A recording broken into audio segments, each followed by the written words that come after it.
नमस्कार दोस्तों, हमारे चैनल डाटा 24 में आपका स्वागत है।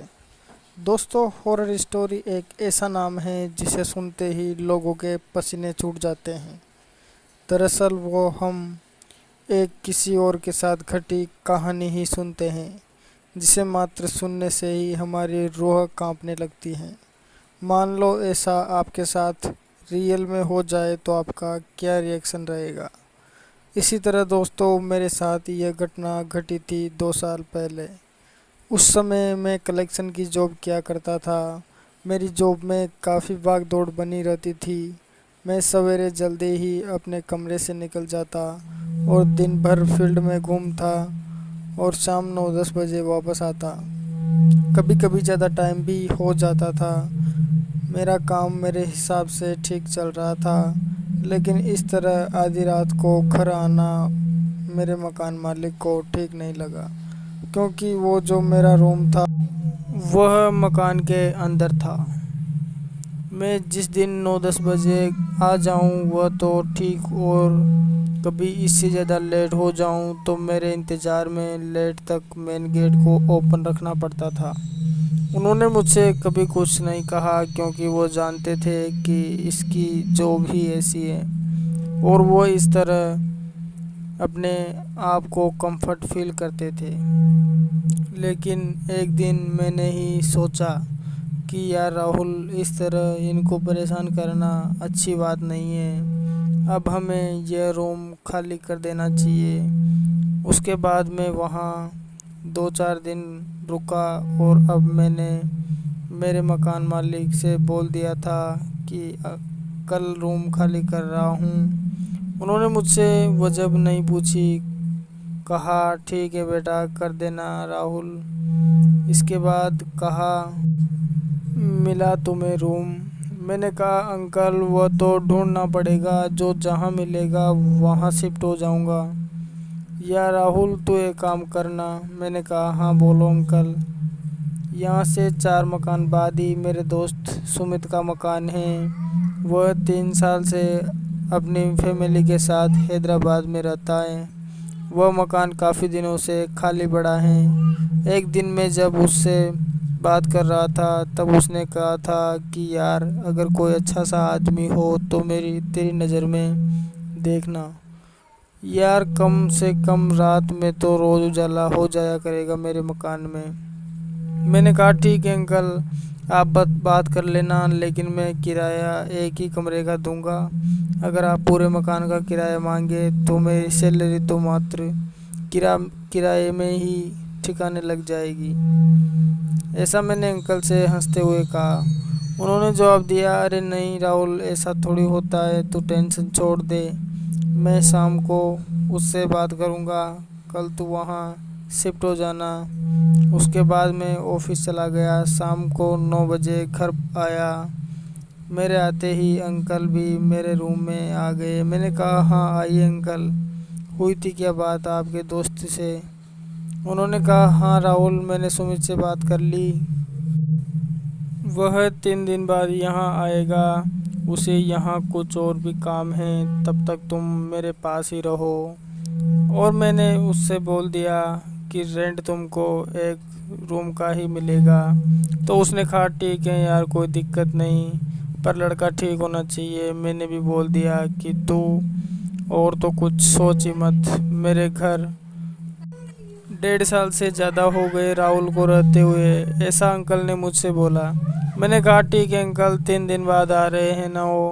उन्होंने कहा हाँ। मैंने कहा ठीक है अंकल जी, मैं शिफ्ट हो जाऊंगा। अंकल चले गए। 3 दिन बीते। सुमित जी ने मेरे मकान मालिक के घर आए।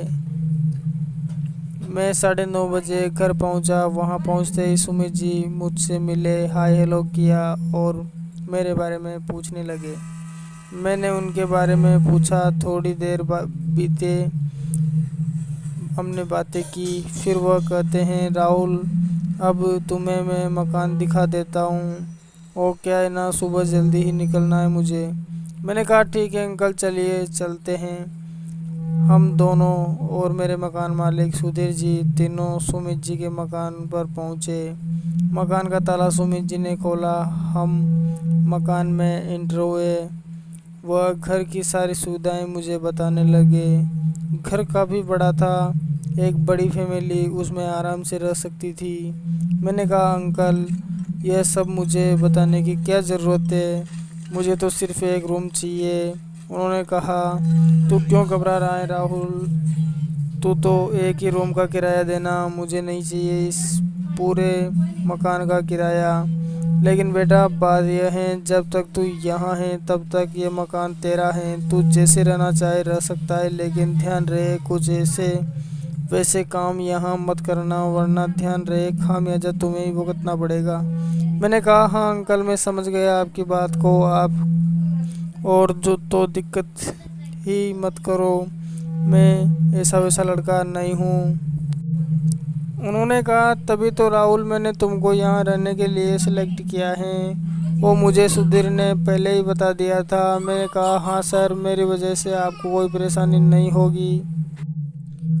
इस तरह हमारे बातचीत हो गई। मैं भी बहुत खुश था कि बस एक रूम के किराए में ही लग्जरी मकान मिल रहा है। इससे अच्छी बात मुझ जैसे मिडिल क्लास लड़के के लिए और क्या हो सकती थी। अगले दिन मैंने अपना सारा सामान उस मकान में शिफ्ट कर दिया और उस दिन से ही मैं वहाँ रहने लगा। अब मुझे आने जाने की कोई फिक्र नहीं थी। जब चाहूँ आ सकता था, जब चाहूँ जा सकता था। अब मेरी ज़िंदगी और भी लाजवाब हो चुकी थी। मुझे उस मकान में सभी लग्जरी सुविधाएं फ्री मिल रही थी। उस मकान में रहकर मुझे ऐसा लग रहा था जैसे सुमित जी ने मुझे रखा हुआ है मकान की देखभाल के लिए, ना कि मैंने रूम किराए पे लिया है। 3 दिन बीत गए। मेरा अच्छा रूटीन चल रहा था। चौथे दिन में जब रात 10 बजे ऑफिस से घर पहुंचा, मैंने दरवाज़ा सीधा खोला, रूम में चला गया और अपने लैपटॉप में कलेक्शन वगैरह देख रहा था। थोड़ी देर देखता रहा, फिर मैं थोड़ी देर टहलने के लिए अपने रूम से बाहर निकला तो मैंने एक लड़की को मेरे मकान की खिड़की के पास खड़ा हुआ देखा। वह खिड़की से बाहर की ओर झांक रही थी। उसके खुले बाल उसकी कमर के छू रहे थे। उसे वहां उस हालत में देखकर मैं कांपने लगा, क्योंकि दरवाजे की तो कुंडी लगी हुई थी। फिर वह लड़की किधर से आई? वह कुछ भी हो, लेकिन उसे उस वक्त वहां देखकर मेरे होश उड़ गए। वह सफ़ेद वस्त्रों में थी। मैं चुपचाप अपने रूम में आ गया और दरवाज़ा लॉक कर दिया और एक कोने में बैठ गया। जैसे तैसे करके मैंने और रात गुजारी। फिर अगले दिन सारी बातें मैंने सुमित जी को कॉल करके बताई। वो मेरी बात पर पहले तो हंसे और बोले, अरे राहुल, आंखों का इलाज करवा ले भाई, तेरी कोई गलती नहीं है। राहुल, इस उम्र में लड़कियां दिखती हैं यार, शादी कर ले तू तो, अब उम्र भी काफ़ी हो गई है। मैंने कहा, देखिए अंकल्स, मैं सच बोल रहा हूँ, मैं मजाक नहीं कर रहा। मैंने खुद अपनी आंखों से देखा है।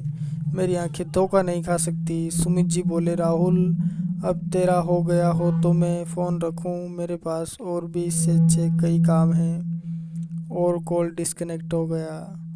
अब मुझे समझ नहीं आ रहा था कि मैं अंकल को कैसे समझाऊं, और अगर बाहर जाकर किसी और से बोलूँगा तो वो लोग भी मुझ पे हंसेंगे। अगले दिन मैं ऑफिस गया और मैंने सारी बात अपने दोस्त दिनेश को बताई।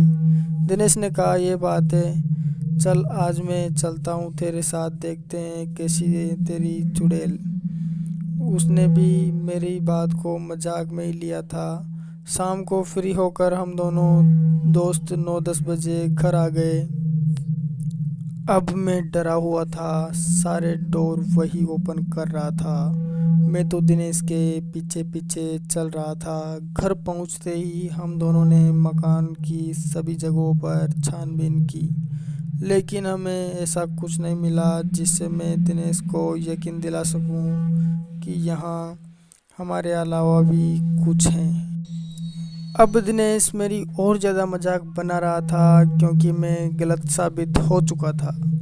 वो बोल रहा था, राहुल कहाँ है तेरी आधी रात को खुले बालों में दिखने वाली चुड़ैल, जरा बुलाना यार उसको, मुझे भी उसकी जुल्फों में की छाँव में बैठना है। हमारा ये सब चल ही रहा था कि अचानक बाहर से किसी कांच के टूटने जैसी आवाज़ आती है। उस आवाज़ को सुनकर मैं थर थर कांपने लगा और दिनेश की भी अब अचानक हवा निकल गई थी। मैंने धीरे से दिनेश से कहा, दिनेश बाहर जाके देखना क्या है वहाँ। दोस्तों आप यकीन नहीं करोगे, दिनेश की बेचारे की बोलती बंद हो गई थी। दोस्तों वो रात हमारे लिए दहशत भरी हुई थी। हमें बेसब्री से सुबह होने का इंतज़ार था कि किसी की ने हमारे रूम का दरवाज़ा खटखटाया और अब हम दोनों का कलेजा जगह छोड़ चुका था। हमारा डोर लगातार 2-3 बार बजता रहा लेकिन उसे ओपन करने की हम दोनों में से किसी की भी हिम्मत नहीं थी। और दोस्तों उस रात हम पूरी रात रूम से बाहर नहीं निकले, बहुत मुश्किल से वह रात निकाली। और दोस्तों अगले दिन मैंने वहाँ से अपना सामान निकाला और मकान को लॉक कर दिया और चाबियां सुधीर जी के हाथों में थमाकर कहीं और शिफ्ट हो गया। 2 साल तो बीत गए दोस्तों, लेकिन अगर आज भी मुझे वह बात याद आ जाती है तो मेरी रूह कांप उठती है। तो दोस्तों ये थी हमारी आज की सच्ची घटना। अगर पसंद आए तो लाइक शेयर सब्सक्राइब अवश्य करें। तो मिलते हैं दोस्तों एक और सच्ची घटना के साथ, तब तक के लिए बाय, टेक केयर।